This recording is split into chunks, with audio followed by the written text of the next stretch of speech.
मुख्यमंत्री भूपेश बघेल ने केंद्रीय वित्त मंत्री निर्मला सीतारमण को पत्र लिखा। उन्होंने निर्मला सीतारमण से छत्तीसगढ़ के लिए वित्तीय संसाधन उपलब्ध कराने की मांग की।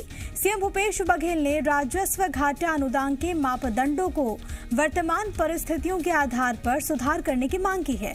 सीएम ने जीएसटी क्षतिपूर्ति अनुदान को जून 2022 के बाद भी आने वाले 5 सालों के लिए और जारी रखे जाने की मांग की। सीएम ने इसके अलावा कोल ब्लॉक आवंटन के निरस्तीकरण से छत्तीसगढ़ को दी 4140 करोड़ रुपए की राशि की भी मांग की है।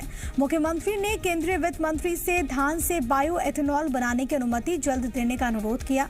उन्होंने पेट्रोल और डीजल से सेस घटाने और केंद्रीय योजनाओं में छत्तीसगढ़ का हिस्सा बढ़ाने की भी मांग की है।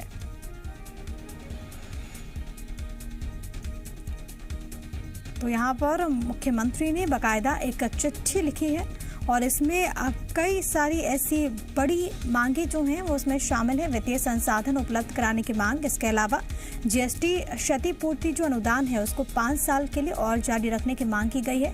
धान से बायो एथेनॉल बनाने की अनुमति जल्द मिले। इसके अलावा देखिए पेट्रोल और डीजल से सेस में कमी करने की मांग की जा रही है और इसको लेकर पहले दिन से ही मुख्यमंत्री लगातार आवाज उठाते रहे हैं। उनका कहना है कि एक्साइज ड्यूटी से कोई फर्क नहीं पड़ता, लेकिन सेस में कमी हो तो इससे कहीं ना कहीं फर्क पड़ेगा। और यही मांग उन्होंने जब वित्त मंत्री निर्मला सीतारमण को लेटर लिखा तो उसमें भी उन्होंने यही मांग कहीं ना कहीं की है।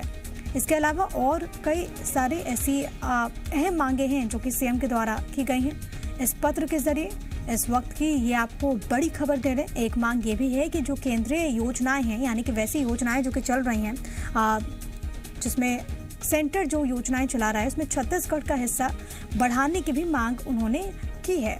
ये उन्होंने वित्त मंत्री से मांग की। इसके अलावा मुख्यमंत्री ने ये भी कहा कि कोल ब्लॉक आवंटन के निरस्तीकरण से छत्तीसगढ़ को जो देय राशि है वो भी जारी की जाए। तमाम जानकारी के साथ मेरी सहयोगी रजनी ठाकुर इस वक्त फोन लाइन पर मौजूद है। रजनी, एक लेटर जो कि सीएम ने केंद्रीय वित्त मंत्री को लिखा है और इसमें कई सारी प्रमुख मांगे मुख्यमंत्री ने की है। जी बिल्कुल, पत्र लिखा गया है वित्त मंत्री को और छत्तीसगढ़ ने अपनी बात रखी है अलग अलग विषयों को लेकर। 2-3 जो अहम विषय हैं उनमें सबसे पहला जो कोल ब्लॉक नीलामी के आवंटन निरस्तीकरण की राशि है उसकी मांग राज्य सरकार ने की है। 4000 करोड़ से ज्यादा की राशि है। उसके अलावा धान से एथेनॉल बनाए जाने को लेकर अनुमति देने की मांग भी मुख्यमंत्री भूपेश बघेल ने की है। जीएसटी की राशि जो राज्यों को मिलनी है उसके बदले जो क्षतिपूर्ति और लोन लेने का प्रावधान केंद्र ने रखा है उस संबंध में भी मुख्यमंत्री ने अपनी बात रखी है। और पत्र में उन्होंने ये जिक्र भी किया है कि कोरोना की वजह से जो राज्य हैं उनकी आर्थिक स्थिति कहीं ना कहीं कमजोर हुई है और ऐसे में जो बिंदु पत्र में रखे गए हैं उन बातों का ध्यान अगर केंद्र रखे तो राज्य को इससे काफी मदद मिलेगी। तो कई अलग अलग बिंदु हैं, जीएसटी की भी बात है, धान की भी बात है, पेट्रोल का सेस कम करने की बात भी उन्होंने कही है।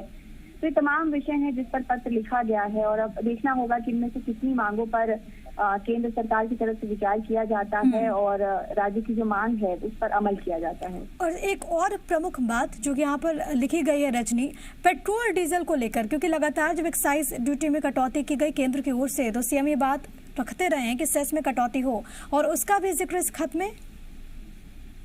जी बिल्कुल, जब एक्साइज ड्यूटी घटाई गई उस वक्त भी छत्तीसगढ़ के जो जीएसटी मंत्री हैं उन्होंने कहा था कि एक्साइज ड्यूटी में हिस्सा राज्यों को भी मिलता है और ऐसे में एक्साइज ड्यूटी कम करने पर राज्यों पर भी असर पड़ेगा।